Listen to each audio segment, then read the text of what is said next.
All right, so Fanalysis combines the quantifiable analytics from research created for fantasy football, and we combine that with the latest betting trends to find the sharpest angles. And for that, we bring in the lead betting analyst with Pickswise, Jared Smith.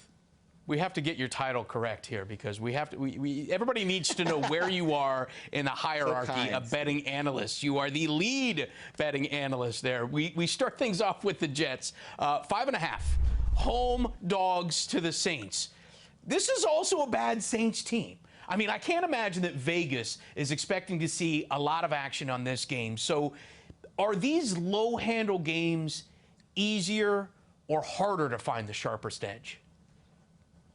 Really hard. They are. So the NFL markets, as we reach this stage of the year, are very efficient. It's the most efficient market in all of sports because it gets the most handle. So the books pay the most attention to it. They generate the most data, and they in turn spin out the sharpest lines. And again, those lines sharpen up as the season goes along, which means unless you feel very strongly about a specific side, the NFL as a whole, regardless of how much handle each game gets, the lines are very tough to beat. So in this particular game where there's a lot of unknowns, Taysom Hill, how's the finger going to respond? The Jets have been a very volatile team this year. They haven't been good against the spread. They haven't been good overall, but they've also been bad against the number, unlike a team like the Lions that's actually covered a bunch of games despite the fact that they haven't won. So I think this game is going to swing in one direction. If the Jets cover this game, they probably win. So if you like the Jets, and I'm leaning in that way, I would bet the money line as well. The question is, the Saints as a favorite with Taysom Hill, it's really tough to lay points, even though their defense is playing better than maybe some of their record indicates, and the Jets defense is playing poorly. But that's why this one's really low on the list for me this week. I would lean Jets, but it's really not a strong play at all. You know, and that's the crazy thing about this, too, is that this is supposed to be a home field advantage for the Jets here. But it's going to be like 65 degrees out there at MetLife Stadium on Sunday. I mean, this is when you were supposed to have that cold weather advantage, you know, against an indoor team from New Orleans coming to New York, and they don't even get the benefit of the weather leaning in their direction. It's tough. And home field advantage also has not been a real thing at all. We've discussed that. Books are probably shading. Used to get 3 points for home field advantage. But from a lot of the experts we talked to, the way that sophisticated travel works, nutrition, it doesn't matter as much anymore, the travel element and the games themselves. I've been to home games at MetLife for Giants and Jets.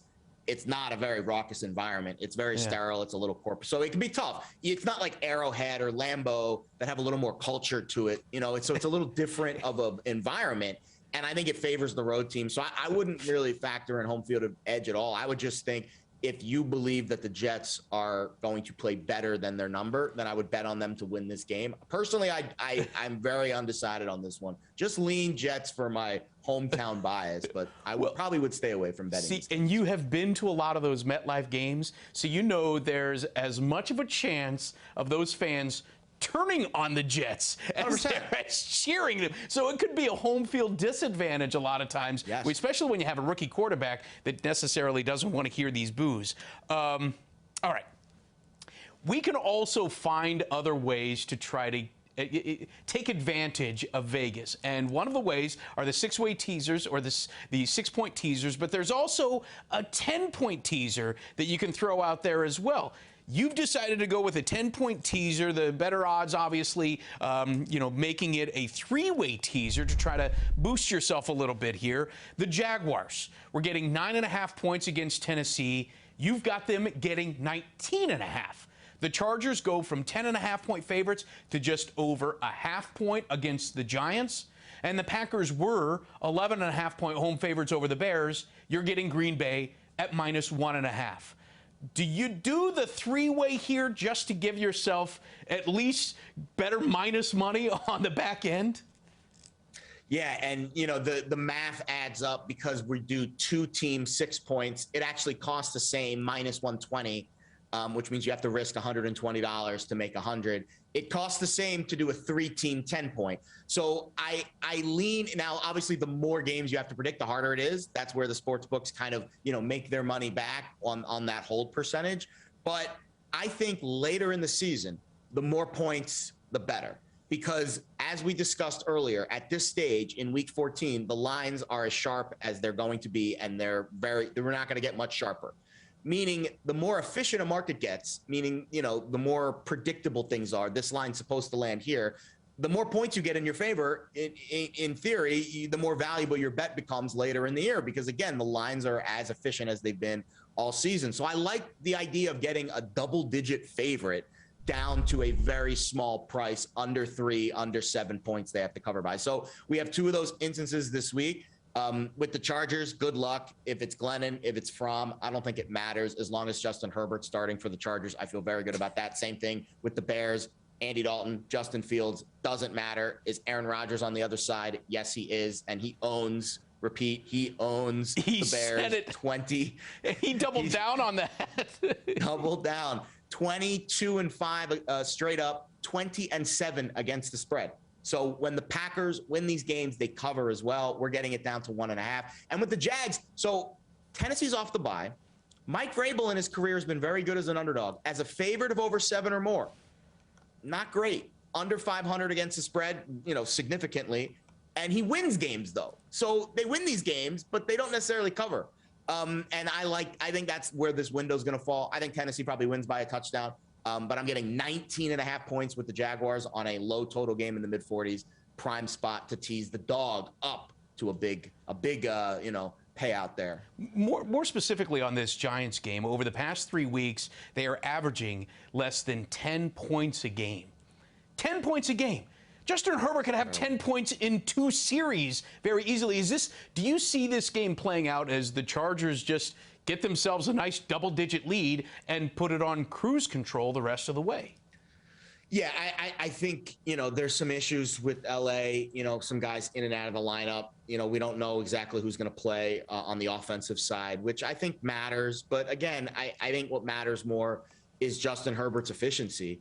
And I was really impressed with how well their defense adapted in Cincinnati on Sunday, because they have been really bad against the run, and they figured out a way to shut down Joe Mixon.